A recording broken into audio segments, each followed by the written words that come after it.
네, 수익률의 나침판이 되어줄 주식 이야기 의제 토크 이어가도록 하겠습니다. 지난주부터 이어져 왔던 일본의 복수 수출이라고 해야 되겠죠. 보복 수출 규제를 비롯해서 미국의 금리 인하 지연 우려감 또 다양한 악재들이 굉장히 많이 남은 데다가 내일은 또 옵션 만기를 앞두고 경계감까지 더해져서 이 외줄타기 하듯 위태로워 보이는 우리 증시 이 상승 탄력을 잃고 있다는 분석도 더해지고 있는 상황인데요. 오늘은 다행히 상승을 했지만 아직 마음 놓을 수 없는 상황에서 우리 증시 지금 어떤 터널을 지나고 있는 상황인지 우리 세 분과 함께 알아보도록 하겠습니다. 자, 월요일 날 블랙 먼데이 이후 혼조세 오늘 우리 증시는 좋은 모습을 다행히도 좀 보여줬습니다. 오늘 우리 증시가 좋은 모습을 보였던 원인부터 한번 짚고 가야 되지 않을까 싶습니다. 뭐 일각에서 여러 가지 말들이 있는데 일단 우리 김동엽 대표님께 먼저 여쭤볼까요? 네. 오늘 우리 증시 상승했던 원인 어떻게 보고 계시는지 여쭤보고 싶습니다. 이제 원래 상승이라고 하면은 뭐 어제 그제 큰 하락이 있었습니다만 하락의 원인을 제공했던 부분이 제거가 됐던지 아니면 하락의 악재가 조금 줄어들었던지 하는 부분 때문에 오늘 상승이 좀 이어졌다고 해석을 하시면 좋을 것 같은데요. 방금 말씀 주셨듯이 최근에 악재성 이슈들이 몇 가지가 있습니다. 대외적으로 보면 미중 간의 무역 분쟁이 휴전을 거치고 미국의 고용 지표가 좋게 나오다 보니까 금리 인하의 폭이 줄어드는 거 아니야 하는 그런 우려감들이 좀 최근에 컸었고요.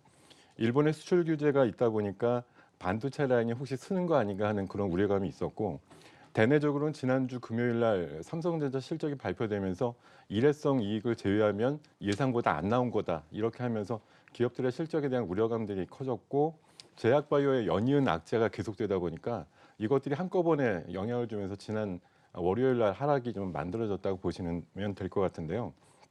오늘의 반등에 있어서는 그 해석 문제에 있어서 좀 차이가 났다라고 생각합니다. 네. 금리 인하는 50포인트까지는 무리지만 25bp 정도는 할 수 있어라는 게 여전한 지금 시각이고요. 미중 간의 전화 협상이 시작됐다라고 하는 게 미중 간의 휴전 이후의 첫 걸음으로 일단 기대감이 살짝 생기고 있고, 애플의 실적에 대한 우려감들이 오히려 삼성전자 딴에는 반사이익으로 돌아올 수 있다라는 그런 기대감, 그리고 낸드 감산 얘기가 어저께 잠깐 돌았는데요. 역시 먼저 감산을 하고 있는 보다는 삼성전자 하이닉스는 어제 부인하는 그 얘기가 다시 나왔거든요. 감산 안 하겠다라고 버티고 있기 때문에 치킨 게임에서는 감산 안 하고 버티는 쪽이 이긴다라고 하는 그런 논리가 좀 적용됐다고 볼 수가 있겠고요. 오늘 일각에서는 일본의 그 수출 규제 관련해서는 군사용이 아니라 민수용과 관련해서는 재개가 가능하다 네. 이런 식의 좀 얘기가 나오면서, 그리고 내일 모레 양자 회담이 협의가 좀 예정이 돼 있기 때문에 그거에 대한 일말의 좀 기대감이 있는 것 같고, 미국의 그 동아시아 차관보가 방위를 거쳐서 방한하는 그런 일정으로 출발을 했다는 소식 때문에 미국이 어느 정도 개입을 하는 거 아니냐, 그런 기대감까지 오늘 좀 적용이 된 것 같고요. 또 한 가지 마지막으로 제약바이오단의 연이은 악재가 있었습니다만 오늘 오전 그 느지막하게 신라젠 쪽에서의 어떤 팩사백에 대한 효능과 관련된 이슈가 긍정적인 영향을 미치면서 제약바이오단을 반등을 시키는 그런 모습이 나오면서 오늘 투심이 개선되는 그런 모양 가져왔다, 이렇게 정리할 수가 있겠습니다. 그래요. 자, 다음은 우리 김병전 대표님께 계속해서 질문 드려보도록 하겠습니다. 일단 같은 질문 드려보겠습니다. 오늘 상승을 했던 원인, 진짜 이번 주 너무 힘들었던 시장이 아니었나 싶습니다. 근데 다행히 오늘 반등하는 모습을 보여서 일단 잠깐이나마 기분은 조금 나아지는 모습을 보이고 있는데 아직 안심할 구간은 아니다라는 의견 역시 많이 분분하게 나오고 있습니다. 이것에 대해서 어떤 생각과 어떤 의견을 갖고 계신지 여쭤볼게요. 예, 마찬가지입니다. 저는 뭐 사실 이제 그 지난주에도 그랬고 하여튼 뭐 작년부터도 이제 그런 말씀 드렸습니다만은 이제 중장기적으로는 앞으로 우리나라 증시가 이제 굉장히 이제 어려울 거다 이런 말씀을 드렸지 않습니까? 우리 지난 1분기 경제 성장률도 마이너스 0.4, 그 마이너스 성장률을 기록했고요. 4월 달에도 경상수지가 적자를 보였고 5월 달에는 뭐 다행히 이 4월 대비해서는 뭐 증가를 했습니다만 전년 동기 대비해서는 여전히 이제 경상수지 적자가 경상수지가 큰 폭으로 이제 감소를 했다는 점이 2분기 경제 성장률을 어둡게 또 만드는 요인이 아닌가 이렇게 보고 있고요. 하반기에도 마찬가지입니다. 3분기, 4분기도 반도체 업황 자체가 좋지 않기 때문에 제가 볼 때는 장기적으로 보면 여전히 이제 좋지 않고요. 다만 이제 오늘 뭐 상승했는 뭐 원인을 이제 이야기하라고 말씀하시니까 제가 이제 굳이 이제 본다면은 이제 삼성전자하고 삼성전자가 아시다시피 이제 우리나라 그 시가총액 1위 종목 아닙니까? 삼성전자라든지 SK 하이닉스 A국인이 최근에 집중 매수를 했습니다.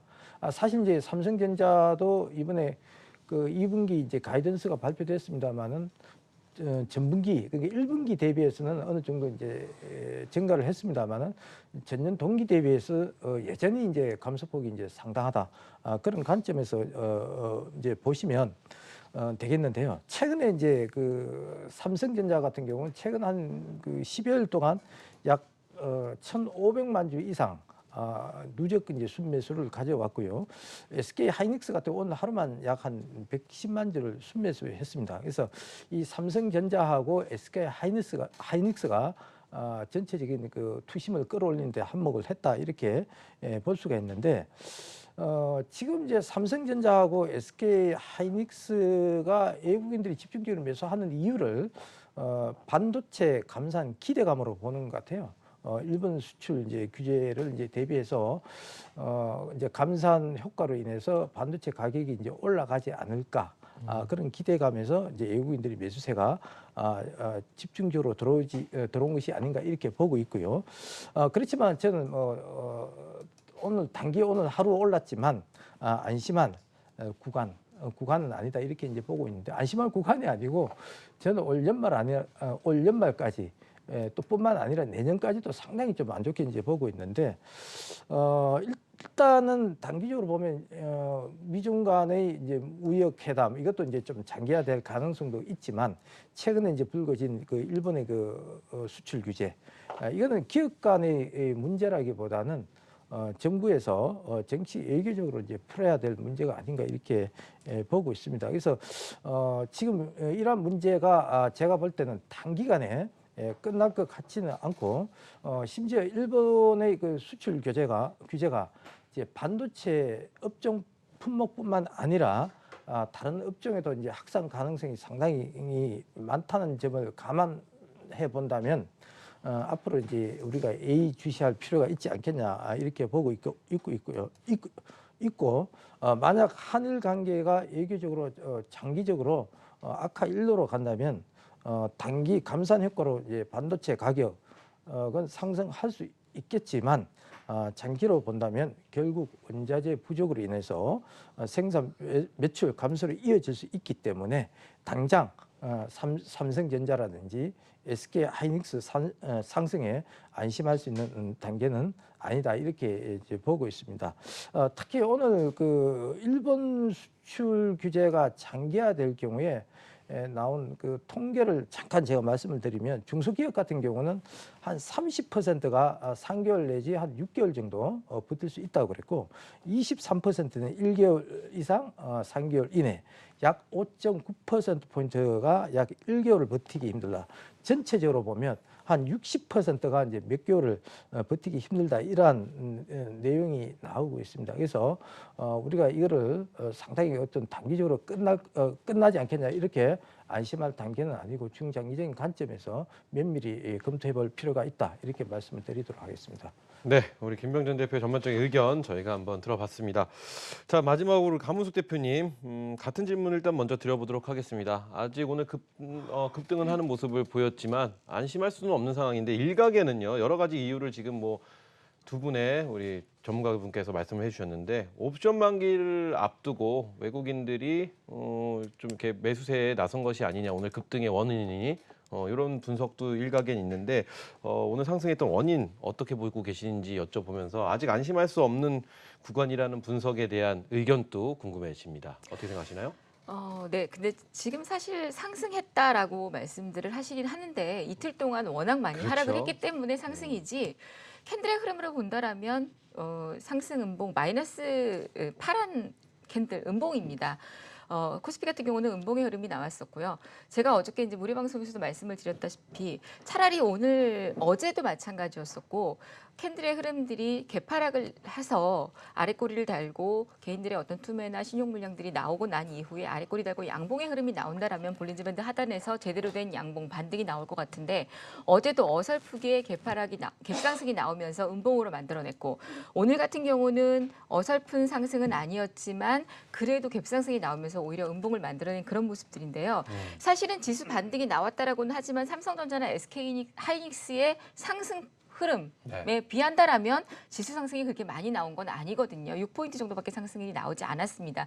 이건 뭐냐면 외국인들이 지금 삼성전자와 SK 하이닉스에 집중적으로만 매수했을 뿐이지 그 외에 다른 반도체나 다른 섹터는 전혀 매수에 가담하지 않았다라고 볼 수 있는 거죠. 그렇다라면 전체적으로 우리 국내 증시의 전반적인 상승을 보는 게 아니라 그냥 단순하게 시가총액 상위 몇 개의 종목만 가지고 단순하게 짧게 보면서 방망이 짧게 지고 차익 실현만 하고 그냥 치고 빠지는 그런 전략으로 본다라고도 볼 수 있습니다. 그래서 지금 시장의 흐름들이 좀 더 중기적으로 이제 안심할 단계가 됐느냐라는 질문에는 저는 당연히 지금 아니라고 볼 수가 있겠고요. 현재 그림에 있어서 외국인들이 이제 매수세가 들어온 부분들을 두 전문가님 대표님께서 여러 가지 이제 이유들을 말씀해 주셨으니까 저는 좀 수급적인 면을 이제 말씀을 좀 드리자라면 7월 달이 사실은 이제 우리가 실적이 나오는 때이기도 합니다. 삼성전자 실적이 이제 나왔었고 또 SK 하이닉스 같은 경우도 전일에 보면 장 시작하기 전부터 시작해서 3분기 실적이 안 좋다라는 이슈가 나왔는데도 불구하고 기관들은 대량 매수세가 나오면서 전일에도 급등을 시켰었고 오늘도 마찬가지입니다. 3분기 실적이 여전히 안 좋다라고 하고요. 또 하나는 외국인들이 지금 보시면 8월 달 같은 경우는 중국의 MSCI 지수 편입에 의해서 매도세들이 또 8월 달에 연출이 될 걸로 보여집니다. 그러면 굳이 외국인들의 지금 오늘 매수세가 들어온 자금들이 8월 달에 매도 예정이 되어 있는데 지금 7월부터 국내 증시에서 이미 이렇게 하락한 현 지수 측면에서 매도를 일관할 필요가 있냐라는 거죠. 그래서 현재 지금에서는 외국인들의 투자처 단기적으로 길게 우리 증시를 긍정적으로 보면서 길게 보는 측면이 아니라 단기적 관점에서 치고 빠지는 그런 전략으로 봤을 때 투자처는 일단 제약 바이오도 아니고 근데 또 보면 IT 쪽에 어떤 매수 흐름들이 유입이 됐지만 코스닥의 흐름이라든지 본다라면 제약 바이오의 저점 매수들도 볼 수가 있습니다. 그래서 어제 같은 경우에 제약 바이오를 완전히 또 하락시켜 놓고 오늘 같은 경우는 쉴라진의 이슈가 나오긴 했지만 또 제약 바이오들이 어제 하락했던 부분들을 다시 다 되돌려놓는 그림들도 나왔었거든요. 그래서 지금 우리 증시가 혼조세를 보이고 있는 건 물론 반도체를 비롯해서 철강, 건설, 조선업종 모든 업종들이 실적이라든지 모든 면에 있어서 기초 체력이 아직은 부족하고 실적이랑 이런 부분들이 2분기, 3분기 아직 모든 것들이 증명되지 않은 그런 구간들이기 때문에 검증되지 않은 구간들이기 때문에 시장을 주도해 가서 끌고 갈 수 없는 시장이라서 지금은 단기적인 관점으로 보기 때문에 이런 혼조세의 그림들이 나온다라고 보여지기도 하고요. 그렇기 때문에 지금은 여러분들께서 지금 이런 외국인들이 단기적인 자금들이 들어오고 있지만 현재 시장에 이런 그림들이 추세 전환이다 또는 저점을 찍었다 이런 관점보다는 단기적 흐름이다라고 보시면 될 듯하고요. SK 하이닉스나 삼성전자가 만약에 수급적으로 지금 이렇게 들어왔던 부분들이 단기적으로 매도 흐름으로 꺾인다라면 지수는 충분히 전일 저점도 이탈해서 지난 5월달 저점까지도 위협받을 수 있는 구간이기 때문에 그런 자리에서 다른 섹터 지금 기관들 같은 경우에는 정유, 화학 쪽을 또 매수하고 있는 S-오일이라든지 이런 종목들을 또 바닥권에서 매수하고 있거든요. 이런 부분들의 어떤 순환매 흐름들이 이어질 수 있기 때문에 오히려 이런 대형주의 우리 투자자분들께서는 라이온 투자자분들께서는 SK 하이닉스 이미 올라간 이런 흐름들보다는 바닥권에서 다시 지금 수급이 외국인이나 기관들의 수급이 시작되고 있는 그런 종목들 위주로 관심을 가지시는 게 좋을 듯하고요. 시장은 아직까지는 이런 어떤 혼조세에서는 벗어나기는 때이른 그런 어떤 판단이다라고 보실 수 있겠습니다. 네, 강문숙 대표님의 의견 들어봤습니다.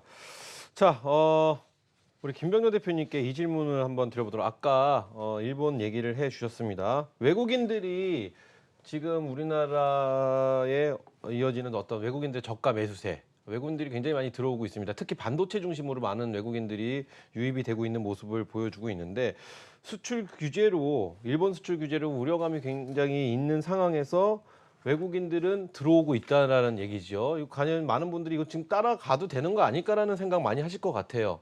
우리 김병전 대표님이 생각하시기에는 이게 지금 과연 따라가도 되는 시기인지 아니면 그냥 지금 좀 지켜봐야 될 시기인지 요 시기에 대한 부분이 굉장히 궁금해지면서 지금 현재 또 반도체주를 보유하고 계신 분들 많이 계실 거라는 말이죠.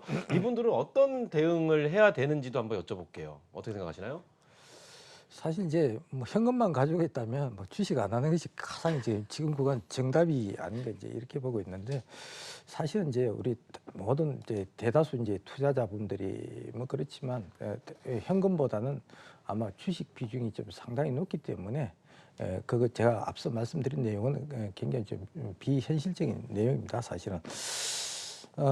앞서 제가 말씀드렸습니다만은 뭐 단기적으로 어떤 이제 뭐 감산 효과라든지 이제 앞으로 이제 삼성전자, SK 하이닉스 이런 물량들이 그 재고 소진 등으로 이제 반도체 가격이 이제 올라가면서 단기적인 이제 이득은 뭐 될 수는 있을 거라고 봅니다. 지금 뭐 업계에서는 한 재고 물량까지 감안한다면은 뭐 한 3개월에서 한 6개월 정도는 이제 버티지 않겠냐. 이렇게 이제 얘기하고 있습니다만은 우리나라 그 수출 품목 1인 반도체 1위가 반도체인 만큼 수출 타격으로 인한 영업이익도 장기적으로 본다면은 이제 그 감소할 수밖에 없다 이렇게 이제 볼 수밖에 없습니다. 근데 최근에 보시면은 좀 전에도 말씀드렸습니다만은 삼성전자라든지 SK 하이닉스 위주로 해서 이제 외국인들이 이제 집중적으로 매수하고 있는데 이것은 제가 볼 때는 외국인들이 이제 장기적으로 주요 매수를 한다는 뭐 그런 관점보다는 단기적인 관점에서 들어온 것으로 이제 보기 때문에 굳이 그 중장기 관점이 아니라면 리스크를 껴안고 매수를 이제 할 필요는 없을 것 같고요. 특히 이제 반도체 업황 같은 경우도 뭐 그렇습니다. 뭐 1분기, 2분기에도 뭐 좋지 않았습니다만은 뭐 처음에는 하반기, 특히 이제 3분기, 4분기에는 좀 좋아지지 않을까 이런 전망들이 많았습니다만 결국은 최근에 들어서서 하반기에도 굉장히 이제 어두울 것이다 이런 얘기들이 많이 나오고 있습니다. 거기에다가 일본 수출 규제까지 나옴으로써 이제 반도체 업황 자체도 직격탄을 맞을 수밖에 없다. 그래서 저는 이게 제가 봐서는 반도체 업황 같은 경우, 특히 반도체 업황 같은 경우는 정치 외교적으로 이제 문제가 상당히 오래되고 오래 갈 것 같고 좀 심화될 가능성이 좀 있기 때문에 굳이 적극적으로 매수할 필요는 없고요. 굳이 매수를 하신다면 반도체 업종 중에서 우리나라 시가총액 1인 삼성전자하고 SK 하이닉스를 박스급 매매 정도를 매매하시면 가장 좋은데 사실 이제 삼성전자라든지 SK 하이닉스도 이제 차트를 보시면은 박스권 좀 상단 부근에 있기 때문에 매수를 조금 자제하시고 좀 기다려 보는 것이 좋은 방법이 아닌가 이렇게 보고 있습니다. 그래요. 지금은 조금 관망하시면서 좀 보시는 게 좀 현명하지 않을까라는 그렇죠. 의견 주셨습니다. 자, 우리 강문숙 대표님께도 한번 여쭤보도록 하겠습니다. 같은 질문입니다. 외국인들은 지금 반도체 중심으로 많이 매수세에 들어서고 있습니다. 그런 거를 보면 이런 생각도 사실 듭니다. 이게 우리만 지금 너무 이렇게 주눅이 들어 있는 거 아닌가 반도체. 왜냐면 외국인들은 지금 이 한일 무역 분쟁에 관해서 뭐 큰 걱정을 안 하기 때문에 우리나라 반도체주에 막 들어오는 것이 아닌가라는 생각을 많은 분들이 아마 하실 거라는 생각도 해봅니다. 그래서 외국인들이 반도체주를 중심으로 이렇게 많은 매수세가 보이는 것, 과연 이거를 어떻게 보시는 부분인지 한번 여쭤보면서 반도체주 앞으로의 전망, 향후 전망 어떻게 흘러갈 것인지에 대한 질문 한번 드려볼게요. 일단은 조금 전에 제가 질문에 말씀을 드릴 때 반도체 삼성전자나 SK 하이닉스는 지금 접근하시는 거는 불필요하다라고 말씀을 드렸었습니다. 네. 왜냐하면 SK 하이닉스 같은 경우는 이미 저 같은 경우도 65,000원대 저점에서 말씀을 드렸었고 삼성전자도 마찬가지이기 때문에 지금 접근한다라는 거는 불필요하다, 너무 부담스럽다라는 말씀을 드린 거고요.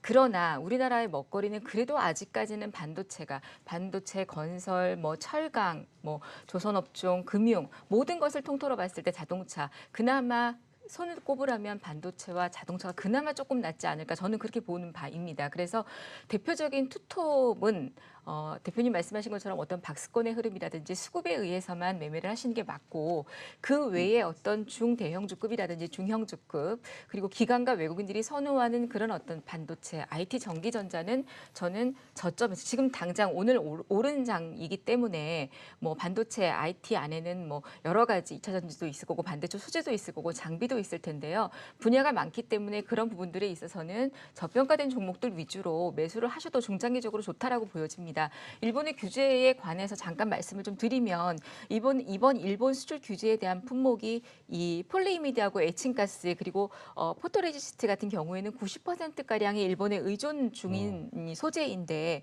이 수출 허가 신청과 심사 과정이 한 90일 이상 정도가 지연된다라고 합니다. 근데 이게 이제 이렇게 자연스럽게 지연이 되게 되면 아무래도 반도체 생산에 있어서 타격이 있을 거라는 전망이 있긴 합니다만 제가 알기로는 LG 디스플레이 같은 경우에는 일본산 소재를 쓰지 않고 있는 걸로 알고 있기 때문에 규제에 영향이 없는 걸로 알고 있고 그리고 또 삼성전자하고 삼성 디스플레이 같은 경우 그리고 하이닉스 같은 경우에는 근래에 들어서 이런 어떤 한일 관계에 대한 노이즈에 대한 부분이 상당히 크다라고 이미 생각을 했기 때문에 이런 사태에 대비해서 어느 정도 비축분을 갖다가 확보하고 국내 업체와 또 대만 쪽에 이런 어떤 공급 루트를 다양하게 확보하고 어느 정도 준비가 된 상태다라고 보고 있습니다. 그래서 단기적으로는 잠깐 주춤할 수 있지만 오히려 중기적으로 봤을 때는 우리나라 쪽의 입장에서 봤을 때는 오히려 자구책을 만들어가고 성장할 수 있는 그런 단계가 아닌가 보여지기도 하고요.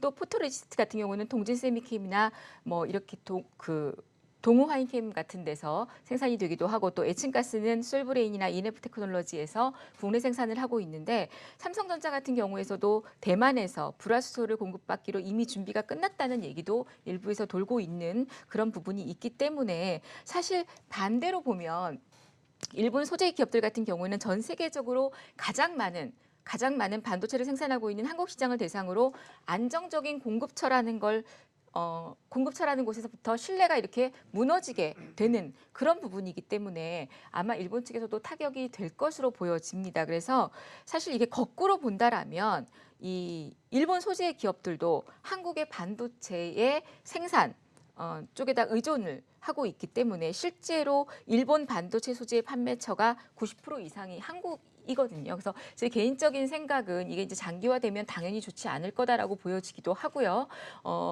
뭐 이런 부분에서 본다라면 오히려 이게 장기전으로 본다라면 국내에는 국내 어떤 이런 소재 기업들은 단기적인 영향력은 뭐 파급 효과가 있긴 하겠지만 길게 본다라면 기업에는 더 성장성이 요구되고 하지 않을까 하는 그런 생각을 좀 조심스럽게 좀 해보기도 하고요. 그래서 반도체 관련 주들 같은 경우는 삼성전자나 SK하이닉스는 지금 외국인들의 매수 흐름 때문에 많이 오른 상태이고 오늘도 하이닉스는 갭상승이 나온 구간입니다. 그래서 오른 상태이지만 중대형 주급, 중형 주급 이런 종목들 같은 경우에는 지금 저점이기 때문에 오늘 오른 시장 말고 7월 말까지 연준의 금리 인하 여부를 보면서 분할 매수로 접근을 하신다라면 중장기적 관점으로 충분히 메리트가 있다라고 저는 보여집니다. 그래요. 네.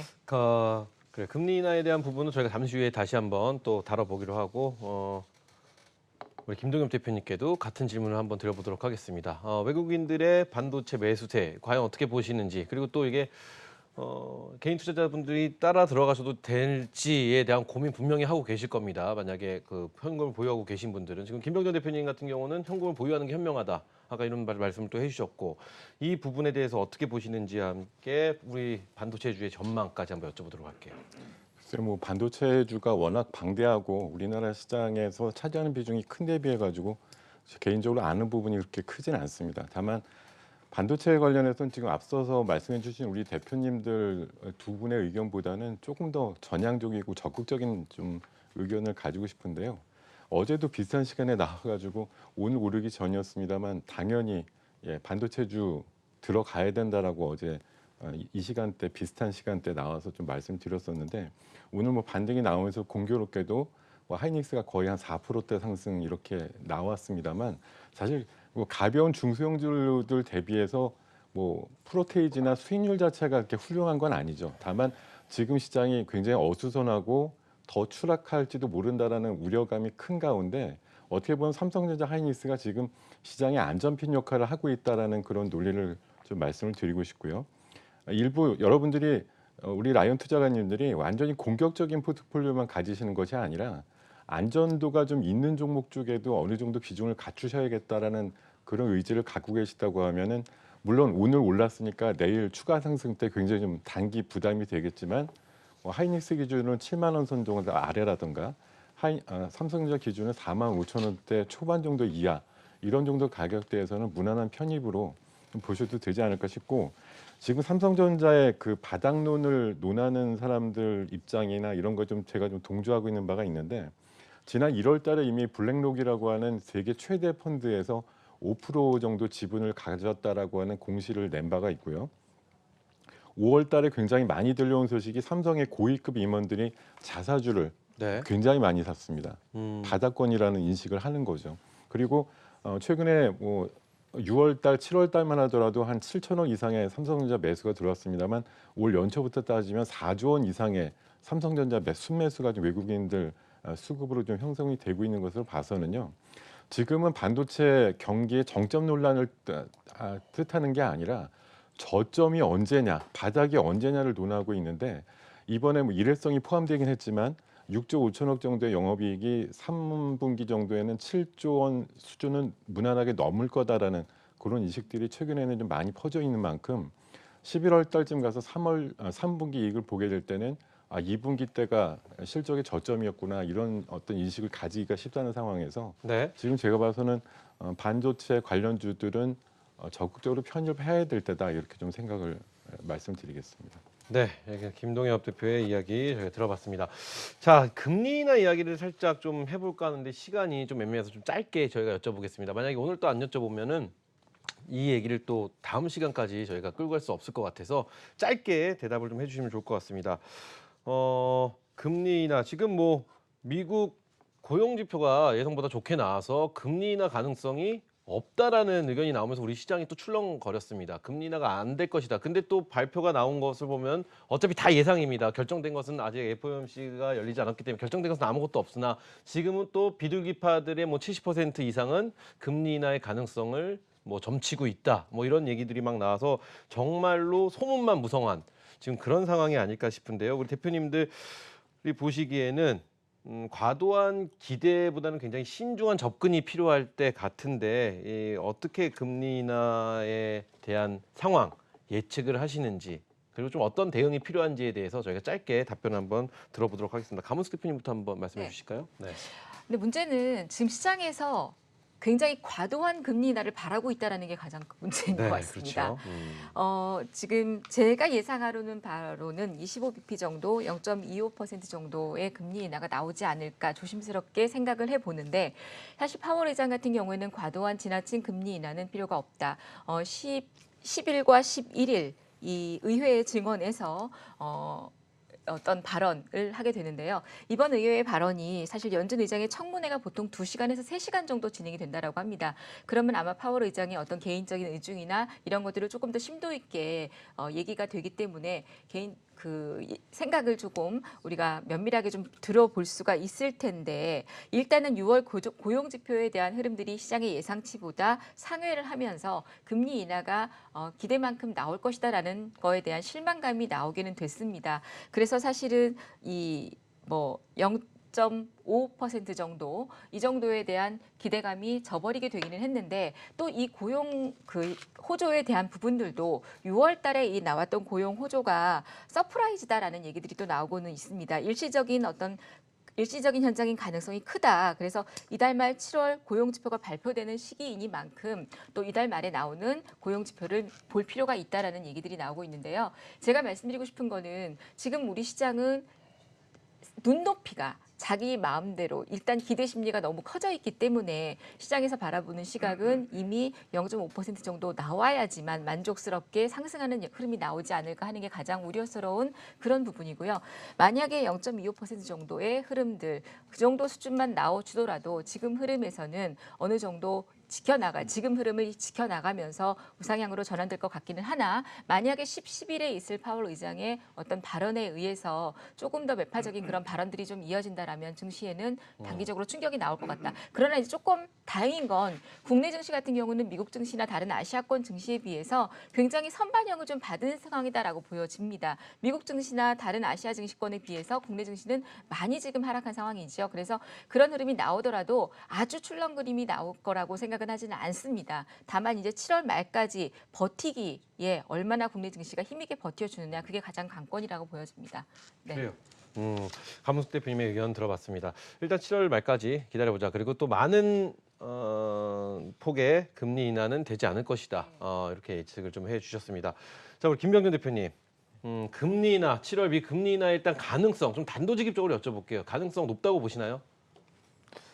금리나 가능성이 있다고는 보는데 네네. 예, 조금 전에 이제 뭐 우리 감 대표께서도 말씀하셨지만 아무래도 이제 그 고용 지표가 좀 예상보다는 좀 잘 나왔기 때문에 금리 인하가 50bp에서 아마 25bp 정도까지 내려가지 않을까 이렇게 저는 보고 있는데 일단 뭐 시장은 이제 그 파월 의장이 이제 10일하고 11일 사이 이제 그 상원하고 하원에서 두 차례 이제 그 금리 인하에 대해서 아마 얘기가 나올 거예요.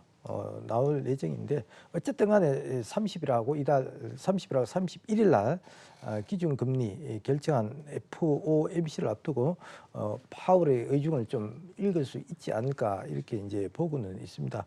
사실 뭐 미국의 금리 인하하고 우리하고 무슨 관계가 있는지 저는 사실은 확고하게 말씀을 드린다면 네. 거의 관계가 없다. 조금은 관계 있었는지 모르겠지만 우리 미국의 이제 경제 펀더멘탈하고 한국의 경제 펀더멘탈하고 완전히 틀립니다. 미국은 사실 이제 고용 지표가 상당히 좋고 경기가 굉장히 활성화되어 있고요. 성장률 자체도 굉장히 큰 폭이 아닙니까? 근데 우리나라 같은 경우에는 1분기에도 아시다시피 이제 경제 성장률이 마이너스 성장을 했고 네. 뭐 4월 달에 경상수지 적자, 물론 5월 달에 뭐 좀 흑자 전환을 하긴 했습니다만은 전년 동기 대비해서는 굉장히 그 나쁜 편이거든요. 그래서 미국이 금리 인하를 했다고 해서 우리나라 증시가 갈 것이다 이렇게 이야기하는 거는 좀 상당히 좀 어렵지 않겠냐 이렇게 보고 있고 거기에다가 지금 최근에 아시다시피 뭐 미중 무역 전쟁이 또 장기화 조짐도 있을 뿐만 아니고 이번에 또 일본이 또 직격탄을 날렸지 않습니까? 반도체 품목에 대해서 우리나라 수출 규제도 했고 이래 예상치 못한 여러 가지 지금 악재들이 지금 산재해가 있고 모여가 있기 때문에 미국 금리를 보는 것보다 한국의 어떤 앞으로 어떤 펀더멘탈 1분기는 2분기라든지 하반기 경제 성장률이 어떻게 될 것이냐 거기에다가 초점을 맞추는 것이 바람직하지 않겠냐 이렇게 보고 있습니다. 네. 마지막으로 우리 김동엽 대표님께도 여쭤보도록 하겠습니다. 같은 질문입니다. 금리 인하의 가능성을 여쭤보면서 이것도 한번 여쭤볼게요. 하늘 이주열 총재가 이런 얘기를 했습니다. 소폭의 금리 인하는 소폭으로 할 경우는 오히려 우리 경기 부양책에 대한 과감한 시그널은 주지 못한 채 자산 시장만 자극할 우려가 크다. 이런 이야기를 했는데 전반적으로 어떻게 보시는지 우리 김동엽 대표님께 한번 여쭤볼게요. 그래서 우리나라 원래 통화 정책이라든가 금리 정책이 미국을 좀 많이 추종하는 거였고 네네. 선제적으로 움직이지 못한다는 한계를 갖고 있습니다만 어떻게 좀 공교롭게도 금통위와 연준 간의 그 역학관계가 다음 주면 금통위가 있는데 여기서 금리 인하 시그널은 분명히 나올 것 같거든요. 그리고 7월 말에 금리는 미국에서 25pp로 100% 가까운 확률로 지금 이미 시장에서 예측을 하고 있기 때문에 이거를 거스를 만한 지금 반대의 어떤 의견이 나오진 않고 연준의 지금 역학구도상 파월 의장 정도의 어떤 중립적인 의견 말고는 거의 대부분이 비둘기파로 트럼프가 거의 지명을 해놓은 상태라서요. 그런 구도상 어떤 대세를 거스르기는 어렵다는 판단이고 우리나라가 미국의 금리 인하에 대해서 신경을 쓰는 거는 미국이 금리 인하가 돼야지만 역학관계상 달러가 약세를 보이게 되고 기타 통화가 강세를 보이게 되면서 혹시 우리나라가 원화 절상에 따르는 어떤 외국인 수급이 조금 더 유입되지 않을까 하는 그런 전망들을 가지기 때문에 좀 관심을 갖게 되는 거라고 보시면 될 것 같고요. 일단은 뭐 하는 총재가 얘기한 대로 뭐 립서비스일지 어떨지 모르겠습니다. 그러면은 과감하게 그럼 진짜 내리겠다는 소리인지 아니면 월마다 한 2차례, 3차례 팍팍 내리겠다는 소리인지 모르겠습니다만 미국도 지금 트럼프의 어떤 계획대로나 시나리오대로라고 치면 이번에 25bp 내려도 적어도 다음 분기 그리고 내년도 상반기까지 한 3-4차례 정도 거의 작년에 4번 올렸던 거를 원위치 시켜놓겠다라는 원칙으로 지금 트럼프가 연준을 압박하고 있거든요. 네. 지금은 중국보다도 연준이 트럼프한테는 가장 최대의 적이다라고 볼 수가 있겠습니다. 그래서 최근에 뭐 연준만 아니면 다우 포인트가 1만 포인트는 더 올랐겠다 이렇게 언급을 한 바도 있는데요. 그런 의견들이 계속 뭐 압박을 하고 있기 때문에 연준의 100% 금리 인하 가능성은 충분히 가능하다 이렇게 좀 말씀드리겠습니다. 네, 외국인들의 러브콜을 보내고 있는 종목, 우리도 함께 좀 지켜봐야 할지 아니면 또 다른 대형 종목을 지켜보는 것이 좋을지 굉장히 많은 분들이 궁금해하실 것 같습니다. 그래서 이런 질문 해봤는데요. 외국인들이 장바구니에 담고 있는 종목들, 우리도 한번 같이 살펴보는 게 어떨까 싶어서 이 질문 한번 드려보도록 하겠습니다. 혼조 장세 속에 외국인들이 러브콜을 쏟고 있는 업종과 종목들, 어떤 종목들이 있고 이 중에 우리가 좀 지켜볼 만한 종목들은 과연 뭐가 있는지 이번에는 철저하게 외국인의 시각에서 담고 있는 종목들에 대한 이야기 한번 저희가 들어보도록 하겠습니다. 시간이 얼마 없기 때문에 저희 짧게 가보도록 하겠습니다. 우리 김병전 대표님부터 한번 가볼까요? 네. 네, 그러시죠. 계속 뭐 어려운 질문들만 물어보시네. 이 장이 어려운데 뭐 매수를 해야 될 종목을 이제 여쭤보시니까 그 없으면 없다고 말씀하시는 네, 것도 그래서, 예, 우리 시청자 여러분들 도움이 될 것 같습니다. 뭐 여러 가지 이제 측면에서 네. 보시면 이제 매우 어렵다 이렇게 이제 말씀을 이제 드릴 수가 있는데 첫 번째는 이제 미국 갈등 뭐 다 하시는 얘기 아닙니까? 그다음에 일본의 수출 규제, 그다음에 마지막으로 이제 국내 기업들이 이제 실적 역시 2분기에도 이제 부진하지 않겠냐 이런 관점에서 보면 혼재 장세 속에서 외국인들이 이제 러브콜을 보내는 업종 종목을 찾아라 참 어렵습니다. 굳이 이제 그 말씀을 드린다면 일본의 그 반도체 규제 속에서도 역설적으로 또 반도체 업종을 저는 뭐 굳이 한다면은 매수를 유망 종목으로 말씀드리고 싶다 이렇게 말씀을 드리는데 why 외국인들이 매수를 하기 때문에 일단은 장기적인 관점보다는 단기 박스급 매매로 삼성전자나 SK 하이닉스 정도 매매하는 것이 적합하지 않겠냐 이렇게 보고 있습니다. 네, 좋습니다. 우리 김동겸 대표님께도 같은 질문. 요즘 같은 시장에 외국인들이 러브콜을 쏟고 있는 업종, 어떤 업종이라고 생각하시고 또 어떤 대응 방법이 필요할지 그리고 종목도 관심 있게 지켜볼 만한 종목 있으면 같이 말씀해 주셔도 좋을 것 같습니다. 지금 뭐 극명합니다. 거래소 쪽은 반도체 사고 있고요. 코스닥 쪽은 바이오 사고 있거든요. 네. 뭐 극명하게 종목이 나뉘고 있고 오늘 7월 들어서 상위 종목 그 5종목까지 제가 한번 추려봤습니다만 대부분 반도체 종목이거나 제약바이오 종목 쪽에 좀 많이 집중이 돼 있다. 특히나 삼성전자 하이닉스 이런 쪽 그리고 HLB 뭐 ABL 바이오 이런 쪽으로 좀 종목군이 좀 형성이 돼 있다고 볼 수가 있겠고요. 지금 이제 외국인만 신경 많이 쓰시지만 기관들도 6월달, 7월달 굉장히 많이 들어온 부분들이 있었는데 기관과 외국인의 쌍끌이가 들어오는 종목을 공교롭게 상위 종목에서 따져보니까 SK 하이닉스랑 뭐 카카오 정도가 대형 주군에서 눈에 띄거든요. 그런 종목군의 어떤 눌림목 매수는 유효하다 이렇게 좀 말씀드리겠습니다. 네, 마지막으로 우리 강문숙 대표님한테 이 질문 한번 드려보도록 할게요. 혼조 장세 속에서 우리가 종목을 가려내는 우리 대표님만의 노하우 이런 것도 좀 필요하지 않을까 싶어요. 대표님만의 노하우가 있으시면은 여기서 좀 말씀해 주시면 도움이 될 것 같습니다. 일단은 제가 이제 공개 방송이 조금 있기 때문에 제 노하우는 조금 길게 그 시간에 말씀을 드리도록 하겠고요. 그거보다 더 중요한 것, 가장 여러분들이 손쉽게 매매할 수, 이건 하나의 기법이라고도 볼 수 있지만 수급이 제일 중요합니다. 그렇기 때문에 지금도 계속 저희가 이 시간에 하고 있는 게 외국인과 기관들의 수급을 보자라고 말씀을 드리죠. 주도주가 없고 어떤 주도 섹터가 없는 구간에서는 수급이 제일 중요합니다. 그렇기 때문에 기관과 외국인들의 저점 매수, 수급이 들어오는 종목들을 위주로 대형주는 보시면 제일 좋을 듯합니다. 이런 혼조세 장 속에서는 네. 수급 위주로 보시면 될 듯합니다.